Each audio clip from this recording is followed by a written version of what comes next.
Hello and welcome to Whisky.com, where fine spirits meet. And today we have the Nach on my cask. And some people might recognize this bottle from foreign countries to Germany. And see, hey, why is it called the Nach? It's called Sassenach. That's due to Sam Hugen, who is behind that, and the Outlander. I think Sassenach is something for English or something, a word. But you might not know it as Sassenach. They had to retract it in Germany as Sassenach because they had a legal fight with some distillery that is vaguely called in that direction. And they had a legal fight and they actually did lose it. I was really baffled because it's very far away from my point of view, as in it could be confused with that product. It's very small, and this one actually did have some reach. I mean, if Sam Hugen is behind it, you do have some reach. And yeah, he wanted to create a whiskey for himself, and he came together with a small distillery, the Crafty Distillery, who were really good in making whiskey, but probably not as good as in selling whiskey. And he actually got together with them, worked with them quite well, and he's actually a knowledgeable guy, they told me as well, but he's not like into the very fine detail as the guys from the former Crafty Distillery. And he then got actually bought into the company, and he's now part of the company, and they call it now the Galloway Distillery. Don't confuse it with what's the Irish city? Galloway? Yeah, it's not that. It's a lowland distillery south of Glasgow, the Galloway Distillery. And they are producing the Nach. I think this one here is a mixture. It's blended whiskey, so it's not just from the Galloway Distillery. Not quite sure how much from the Galloway Distillery is in there, but it's a mixture between Single Malts and 21-year-old Grain Whisky. So they actually made a really good blended whiskey for Sam Hugen.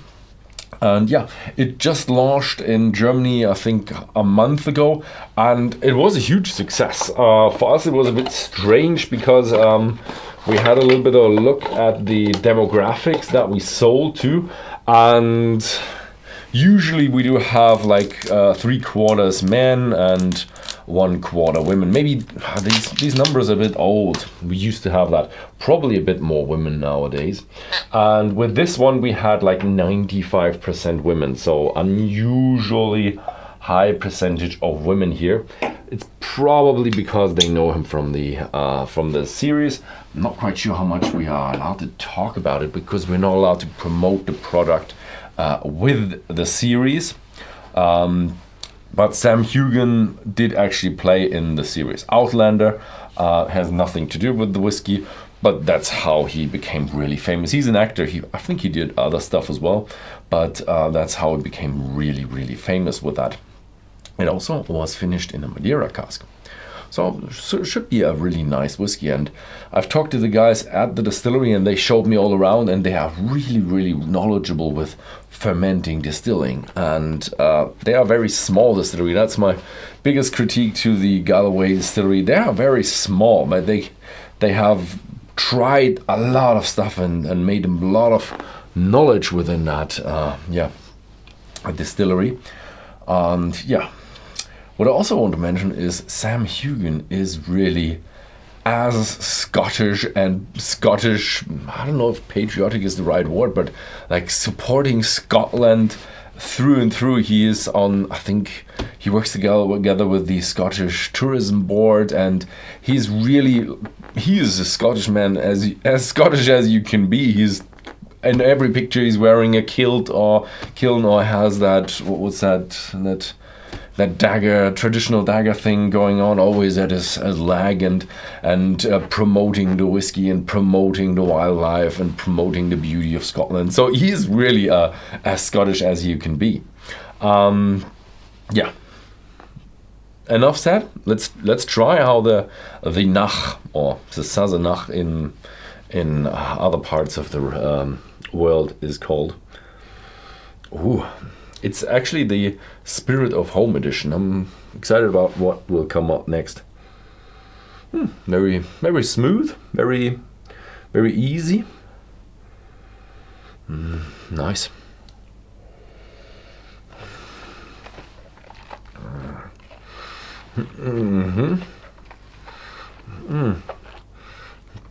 Oh, it's it has a nice kind of texture. It's easy, although it has 46% ABV.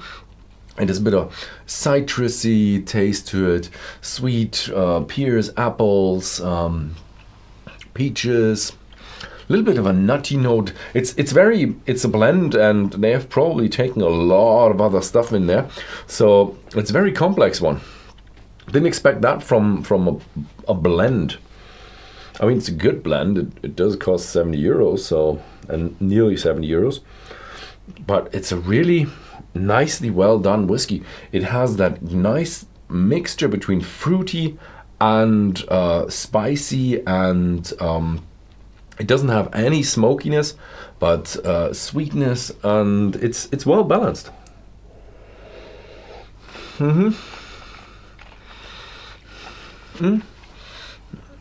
I would say it's a bit easier on the tongue, easier on the feels.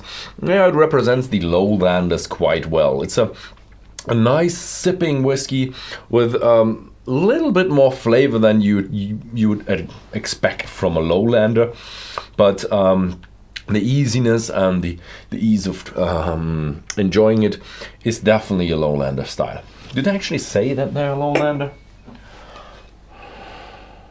No, I think that was these the guys? I don't know. A lot of distilleries don't write lowland on there because low sounds like, oh, it's not as good. No, lowland just means it's not up in the mountains. You can make good whiskey and down from the mountains down.